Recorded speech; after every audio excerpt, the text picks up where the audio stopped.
one of the, I wanted to make a comment because I wanted to reflect back to the chart with the race disparities in terms of education and kind of point to a conversation that we don't necessarily have in Connecticut, and it's the disparity of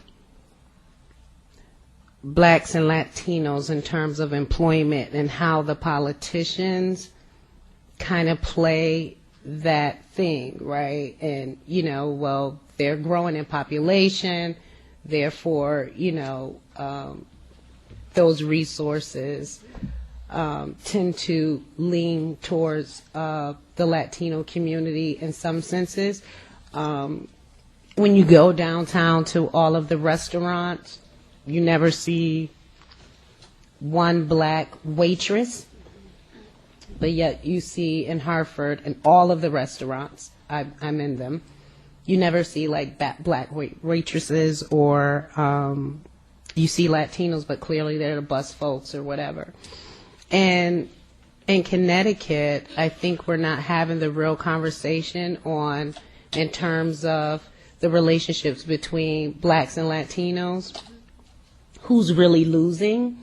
And I think sometimes black people shy away from saying it or say it in other spaces that's not inclusive to Latino populations of folks. And I really think in terms of the race conversation that there really needs to be a real conversation on how that gets played out in terms of employment, in terms of housing. There's 2 housing projects in North Hartford that now is on the verge of being empty, but as they replace people, it's all Latinos. How do we make sure that there isn't this division between blacks and Latinos who, in this city, the women are finding themselves in shelters and the Latinos are finding themselves in affordable housing? Do you find that to be? This is a really important question, and one that's plaguing communities around the country, not just Hartford. I think that it points to 2 things. One thing that I said at the beginning of my remarks, and I just want to acknowledge that Congressman Larson has joined us, so thank you. I hope everything is okay with your son. Okay. I have some antibiotics in my bag. But I got them legally. But I think the question is, how do we frame the conversation? Because the part of why people are having trouble having it is because so much of the conversation becomes, are we going to win or are they going to win? Mm-hmm. And what we have to do is change the conversation to say, all right, we're not all in the same boat. Whether we're white and poor, or whether we're Latino and poor, whether we're black and poor, or whether we're white and wealthy and black and middle income, whatever boats we are in, it's not the exact same boat. We're positioned slightly differently. And the question is, how do we all position ourselves to benefit? And what we have to make sure is that we all have benefit. And that means both being able to look at how we're positioned across race and what our shared solutions are. Because once we start identifying what's happening underneath those opportunities or challenges across communities, we usually see some common places for shared intervention where we will all benefit. And education is a really good example, and even housing, because I would guess that most Latinos in Hartford, even if they're getting a little bit more benefit from affordable housing, are still really housing stressed, right? So even housing, even if people aren't in the same position, there's an opportunity to talk about how do we create more affordable housing that benefits all the people who need it. And so having a conversation in a frame of solution that recognizes difference is a critical part of having a good conversation as opposed to a bad conversation. And what happens is our bad conversations become, well, no, you're getting more of this. No, no, no, you are. And that's the conversation we have to really fight against. And I know you're all happy to help me welcome Congressman John Larson to make a few remarks this morning. Congressman Larson's been delayed, but I know wanted to go back for a second to the conversation that just happened with Maya and Janice. to my mind, when we're talking about the Black Hispanic thing and in the way that we talk about it, I think it's important. But I think we're talking about a particular moment in time, and part of what was just said was part of what is underlying this conversation, at least today, is the notion that we're talking about things that are more long-term. And I think when you look at what's more long-term, we have to recognize that the work that some of us have been doing in the community is great, right? And it really focuses on some of the problem areas, but it's not focused on that thing that's long-term, which is this social inequity and inability to be included into the society. And I think when you look at that, you come up with different ways of approaching even the problem that you're talking about.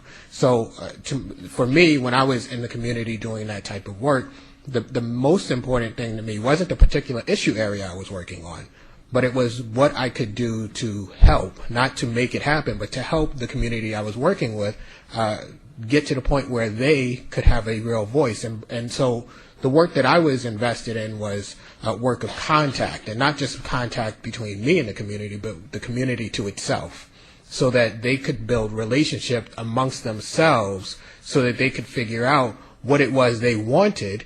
And once they figured out what they wanted, they could begin to work on communication within that community and external to that communication between that community and its elected officials. And that communication sometimes was just telling the elected officials what they wanted, and sometimes expressing to those elected officials what happens if you don't listen to us, because we have contact with each other now, which means we have some control over what happens in our community, otherwise known as some power. And I think that is important, because if you really are talking about a disparity in the way that Latinos are treated and blacks are treated, what you're talking about is people who are making an active decision about who they're going to give what to. And the community has to be able to talk to each other so that they can do that communication, so they can express to people who are making those decisions, yes, you might want to make that decision, but you may want to reconsider it. And I think that comes out of understanding that whatever particular thing we're working on is connected to something else. The one thing that I am fortunate to have done as an activist is not been connected to just one thing. And actually, when I first started becoming active, people thought I was crazy, because they told me, activists, you do juvenile justice, or you do environment, or you do whatever the case may be. And I was kind of like, well, I don't see how they're disconnected. And what came to happen was, because I was connected to a lot of different groups, people started relying on me to move the message back and forth. And I think if more of us do that and help facilitate the movement of that message and the building of community, and I think somebody mentioned earlier house meetings, like old school real community organizing, not that stuff where you show up and there's a movement and you just kind of get part of it and you think you did some organizing, but real old school organizing, I think, is important. And people who are in that work have to really, I think, get an understanding of that work that they haven't had. And I think that's critical to anything that we're doing here.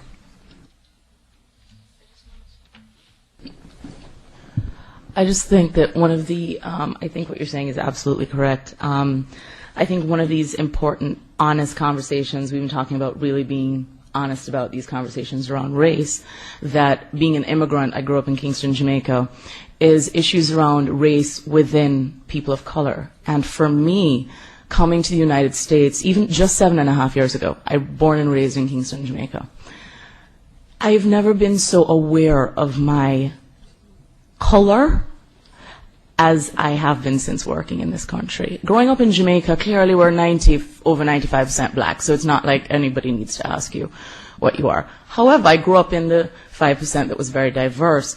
But one of the things that I've seen my West Indian community struggle with is the ability to connect, with the African American community, the Dominican community, the differences within the Puerto Rican community, black Puerto Ricans that can't even start to talk about the fact that they're black and from Puerto Rico because they say they're Hispanic.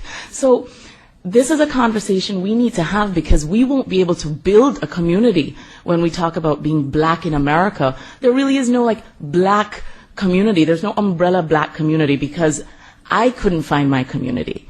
And for a city that has the third largest West Indian population in the country, that is not reflected in people who hold positions of power. We should be out there voting. I mean, I know when you go to Miami, you know there are Cubans that live there because they're involved.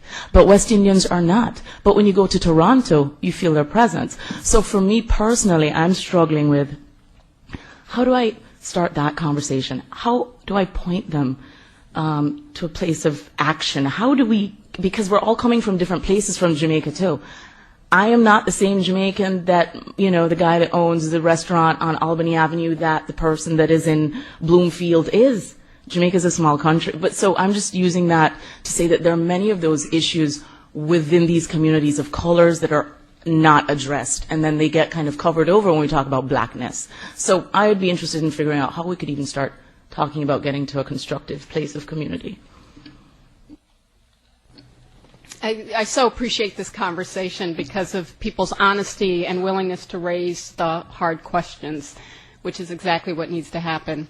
And I'm glad I'm sliding closer to Congressman Larson for what I'm about to say, because, you know, one of the things that I think we have to recognize about these tensions, these complexities of racial identity, is how constructed they are. So there was a time in the United States, not that long ago, when if you were Irish Catholic, or if you were Italian, or if you were Slavic, you were not white. You were not considered white. You were considered racially inferior. Racially inferior. It sounds bizarre today that Congressman Larson, if he was on the planet at the turn of the 19th century, would have been in my category.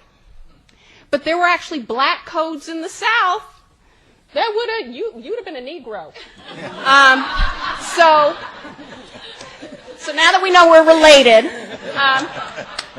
do you see the bizarreness of how we construct race? It's bizarre, but I go back to policy and structure, because what was happening at the turn of the century that had us sorting Western Europeans from Southern and Central Eastern Europeans was immigration patterns.